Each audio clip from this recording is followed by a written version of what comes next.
Good. So, hello. Well, from your side, it seems the connection is good. From my side, don't be surprised if I'm disconnected because I'm speaking from Ukraine. We have blackouts. We have electricity like 2 or 3 hours per day, and at the moment we don't have electricity. So I'm at home, and we have like a generator and batteries, and that's the only way we can be connected. But I hope it will go smoothly. So. I'm going to be talking about the myth of 1054.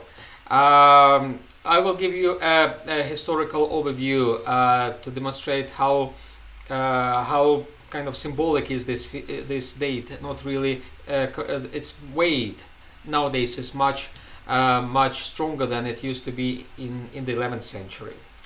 Let me begin with a very general statement that the Christian church was always one, but Christians were never completely united. Since the apostolic era, there have been divisions in the global Christian community which are called schisms, from the Greek word schisma. I think it is incorrect to speak about church divisions because the church is always one and cannot be divided. Therefore, to speak about church divisions is like an oxymoron. It doesn't make sense. It is theologically more correct to speak about divisions among Christians. Such divisions have existed since the apostolic era. They've been always perceived as tragedies. The great Syrian theologian Ephraim of Syria, the Syrian, expressed this feeling of tragedies in one of his songs from Carmina Nizibena. I quote him, "And for me in my misery intercede, O church. I have grieved for thy divisions. May I rejoice in thy union. And with thee and under thy protection may I enter the kingdom."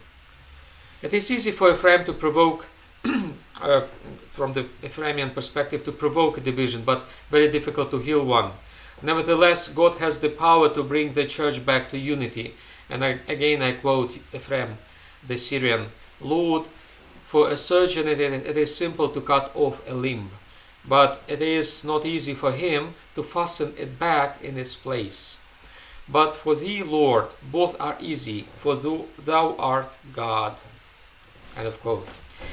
Ephraim was right. It may take months to provoke a schism and centuries to heal one. The longest schism in the Christian history happened in the East in the 5th century. This schism, which I call Great Schism I, had the largest scale the Christian world had ever known. As a result of this schism, 3 Eastern commonwealths emerged: the Byzantine, the Oriental, and the Church of the East.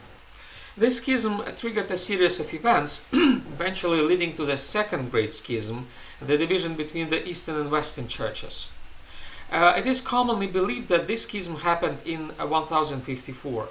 However, the process of division had begun much earlier, several centuries before that date, and were not completed in the 11th century. Some scholars believe that only the trauma of the Fourth Crusade and the sack of Constantinople by the Latins in 1204 made the Easterners mentally break up with the West. This is particularly the point of George Demacopoulos in his studies. One can even suggest that this schism was accomplished as late as the 18th century. In 1729, the congregation Propaganda Fide formally prohibited participation in sacraments over confessional borders. So essentially they prohibited the Catholics to give communion to the Orthodox. Reciprocally, in 1755, the Ecumenical Patriarchate issued a similar prohibition. So the Ecumenical Patriarchate prohibited its faithful, the Orthodox, to take communion from the Catholics. So that, I think, it could be seen as a formal kind of sacramental finale of this long, centuries-long process of the evolution of the schism. Great Schism II. The earliest cessation of communion between Rome and Constantinople, which lasted several years, happened in the 5th century and has been called the Acacian Schism. It took place from 484 through 519 and was caused by the policies of Emperor Zeno to undermine the Council of Chalcedon. The emperor was supported by the Patriarch of Constantinople Acacius, who was in office from 472 through 489. However, Pope Felix, who was in office from 483 through 492, considered this move a betrayal of Orthodoxy and excommunicated the Patriarch of Constantinople. The cessation of communion between the churches of Rome and Constantinople that followed can be formally defined as a schism. It became an aftershock of the Great Schism I between the Byzantine and Oriental churches. It also created a dangerous precedent for the events that would happen a few centuries later. Fortunately, the Acacian schism did not mutate into a larger division. It was eventually settled through the intervention of the imperial authority. The same authority, however, created political preconditions for further alienation between the Eastern and Western churches. Excuse me. An apple of discord for the two parts of Christendom became the region sandwiched between Asia Minor and Italy, Eastern Illyria. Actually, it included Croatia as well. After Emperor Theodosius divided the Roman Empire into eastern and western parts, Eastern Illyria became administratively subordinated to Rome. Ecclesially, however, the Church of Constantinople continued claiming its rights over it. The Church of Rome contested these claims. Both the political and ecclesial statuses of this territory were rearranged by later imperial decrees, so that Church of Rome was right to accuse Constantinople of political interventions. When Christianity was adopted by the Bulgars, who had settled in Illyria in the 6th-7th centuries, the churches of Rome and Constantinople contested control over the Bulgarian church. All Christian divisions were caused by the combination of theological, social, and political factors in different proportions. It is difficult to say in what proportions politics and theology contributed to the Great Schism too.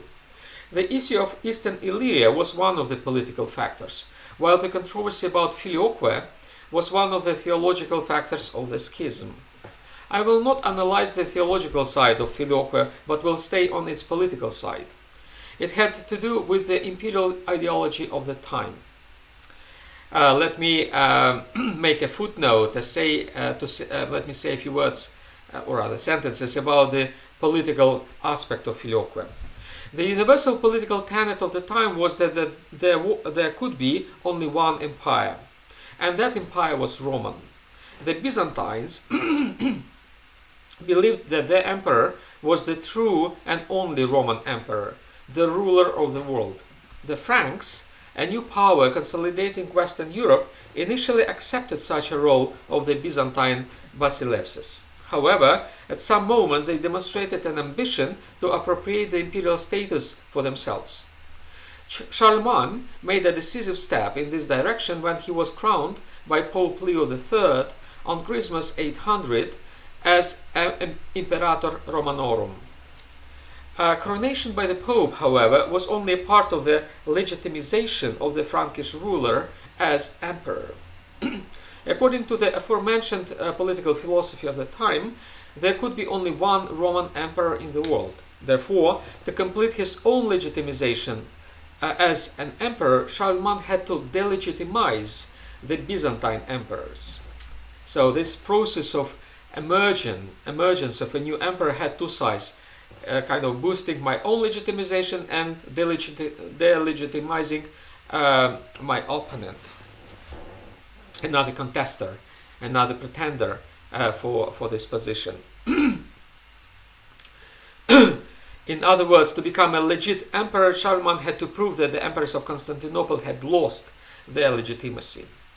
His court ideologists and theologians, who actually were the same people usually, such as Alcuin of York, elaborated arguments to prove Charlemagne's claim. First, they used the situation that the Byzantine throne at the time was held by a woman, Empress Irene, They argued that only a man could be a proper emperor. In addition to this sexist argument, second, they utilized filioque. Their train of thought was the following. Since at least Theodosius I, the orthodoxy of faith had been one of the main factors of legitimacy for an emperor that distinguished him from the usurpers. If the Frankish theologians could prove that filioque was the only orthodox interpretation of the Trinity, they would claim that the Easterners, who did not hold it, were apostates and usurpers. Only the Frankish kings who upheld the orthodox doctrine of filioque could claim to be true Roman emperors. Under the pressure of this political ideology, filioque, from an optional theologumenon, so to say, an optional theological idea, turned to a mandatory doctrine with far-reaching political ramifications. In the words of Edward Sichanski, I quote him, "From the obscure theological backwaters that bothered only scholars, the issue of filioque quickly catapulted to become a casus belli." End of quote. The trophy in this quasi-theological bellum that the Frankish kings had waged was the crown of the Roman Empire. The Easterners picked up the fight. They utilized the issue of filioque for their own political purposes. Just as Charlemagne tried, through filioque, to undermine the imperial legitimacy of the Eastern Roman or Byzantine rulers, the latter did the same in the opposite direction. By insisting that filioque is a heretical doctrine, the Byzantines presented Charlemagne as a typical usurper of the imperial status. These theological underpinnings propelled the filioque to a prime theological issue that occupied the best Greco-Roman minds. Eventually, filioque became perceived as a symbol of differences, either imagined or real, between the East and the West. The Patriarch of Constantinople, Photius, was a protagonist of the Byzantine deconstruction of the Frankish theopolitical constructions based on filioque. He was both a statesman and a churchman. He clearly saw how politics and theology had been mixed in the Frankish take on filioque. He also knew how to deconstruct the Franks and turn their arguments against themselves. Although Photius, in the intra-Byzantine policies and quarrels, defended some significant autonomy of the church from the state, when it came to the external threats, like from the Franks, he was an adamant patriot of his state, and he advocated for the interests of the state, not just of the church. Frankish attacks and Byzantine counterattacks led to a schism which was called Photian, very well described, as you know, by Francis Dvornik. It was a cessation in communion between Rome and Constantinople, which had multiple pretexts, including disagreements on ritual practices. The Photian schism was shorter than the preceding Akashian schism. It lasted from 863 through 867, 4 years only.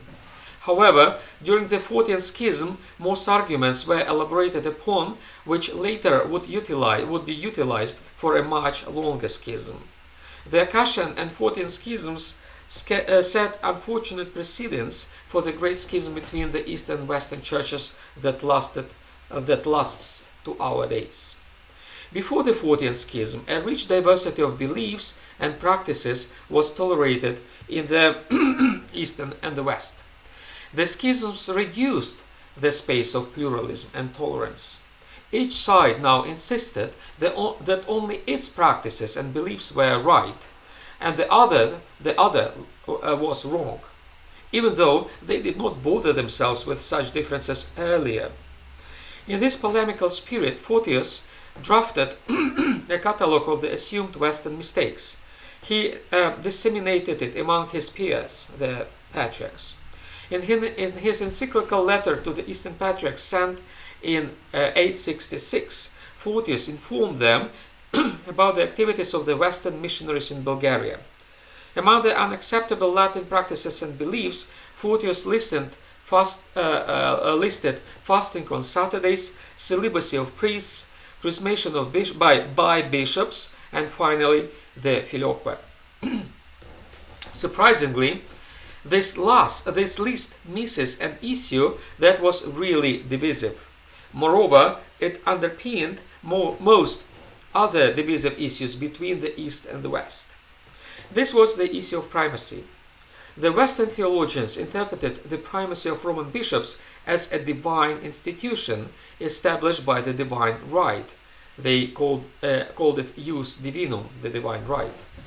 The East disagreed with such an interpretation. It ascribed such divine right to all patriarchs or none of them. So either all the patriarchs have this right or none of them. No exception to Rome. In the latter case, the case that the patriarchs are perceived as non-having ius divinum, underpinning their authority, the Eastern theologians interpreted primacy as conventional. It stems not from God, but from the consent of other churches and imperial authorities.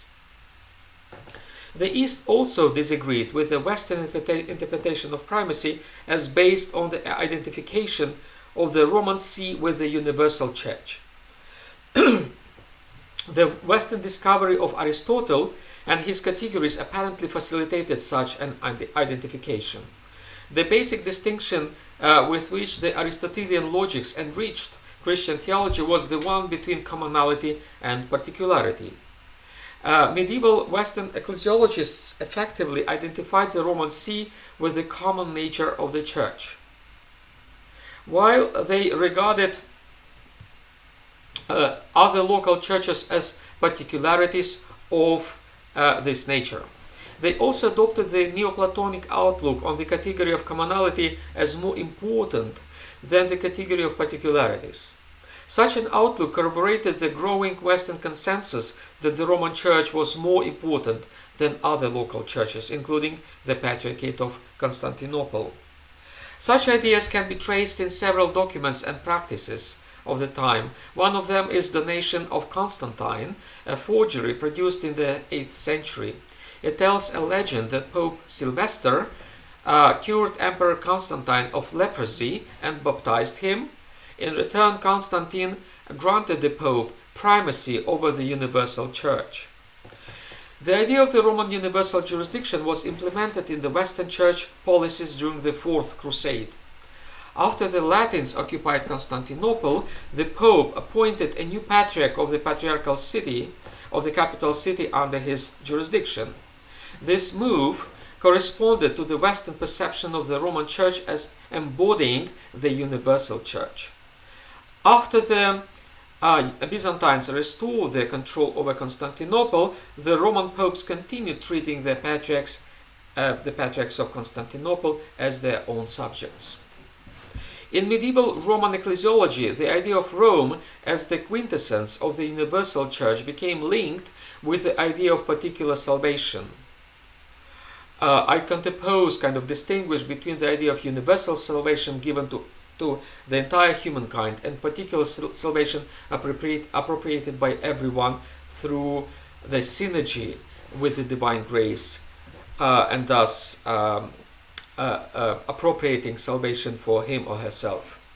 The papal bull Unam Sanctam, the famous one, which was promulgated in 1302 by Pope Boniface VIII, stated, "We declare, we proclaim, we define that it is absolutely necessary for salvation that every human creature be subject to the Roman pontiff." This bull also implied that to be the true church, any local church has to subject itself to the See of Rome, just as every Christian, to be saved, has to recognize the authority of the Pope.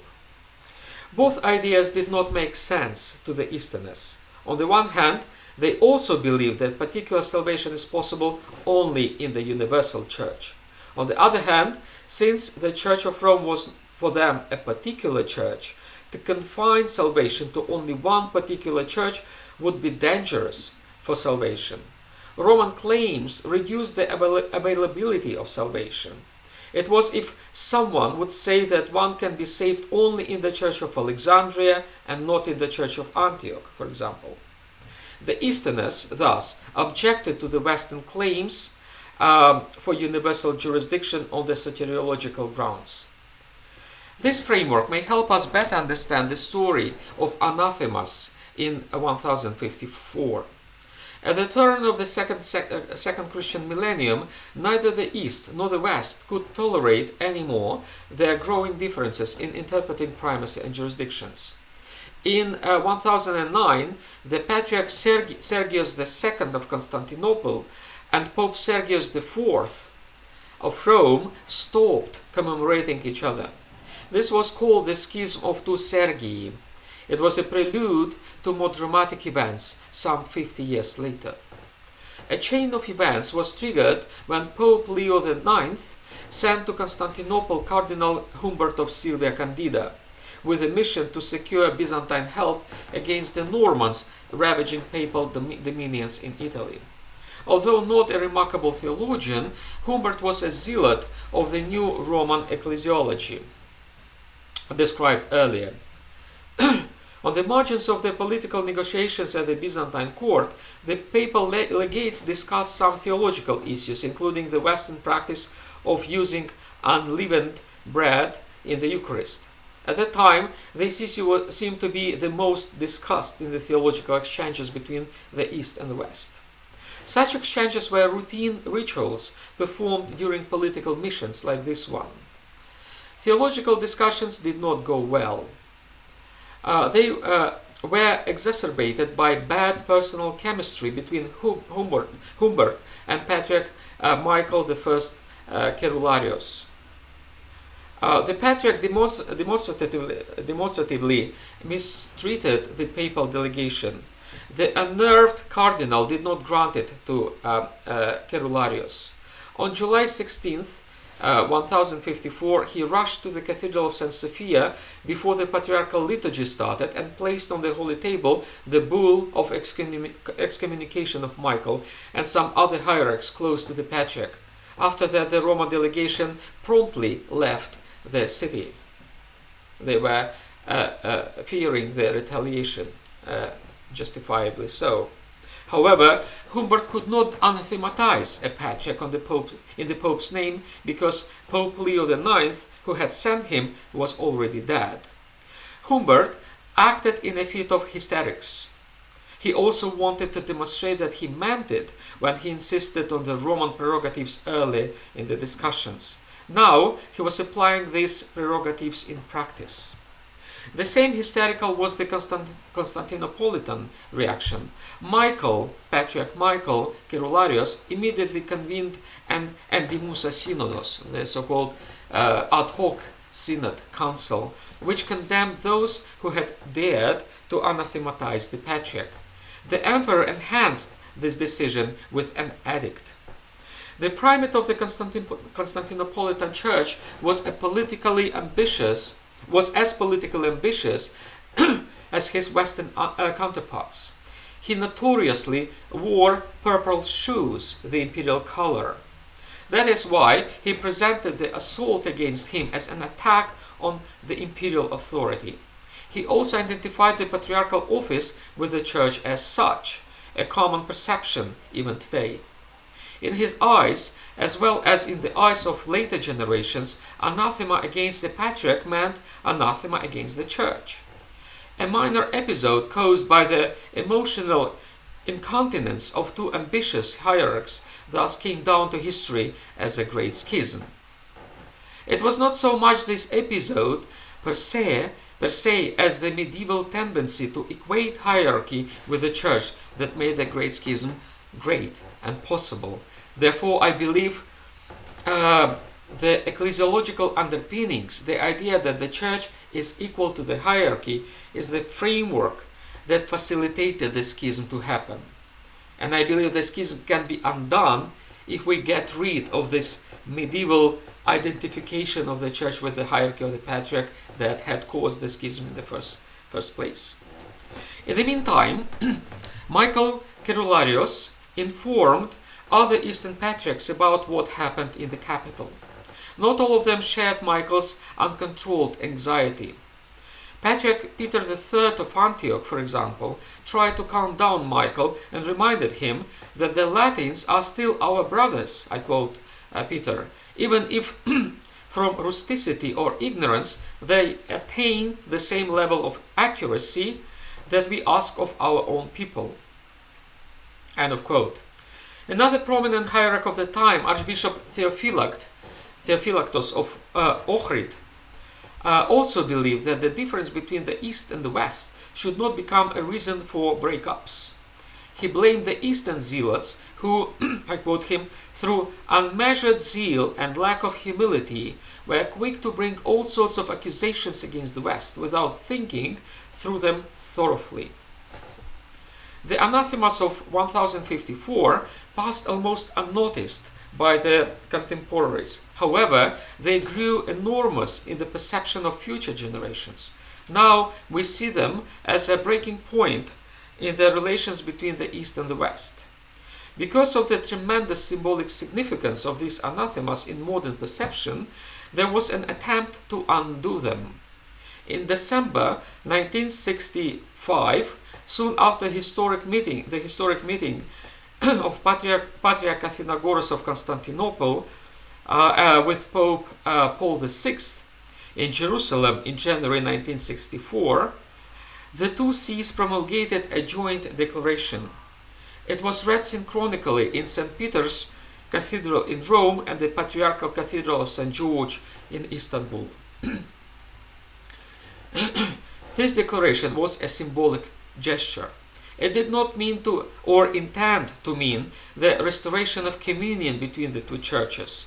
It acknowledged that what happened in 1054 was a mutual excommunication not of the churches but only of some individuals.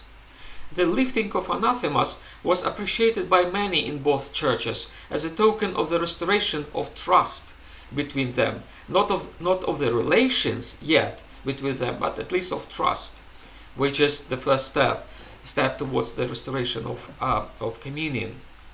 Some conservatives, however, perceived this event as an act of apostasy. They ascribed to it more significance than what was intended with this act. Actually, both sides acted as if the anathemas of 1054 were a sort of myth. So the kind of radical anti-ecumenical reaction to the lifting of anathema among the conservatives is a consequence of this mythologization of the year 1054.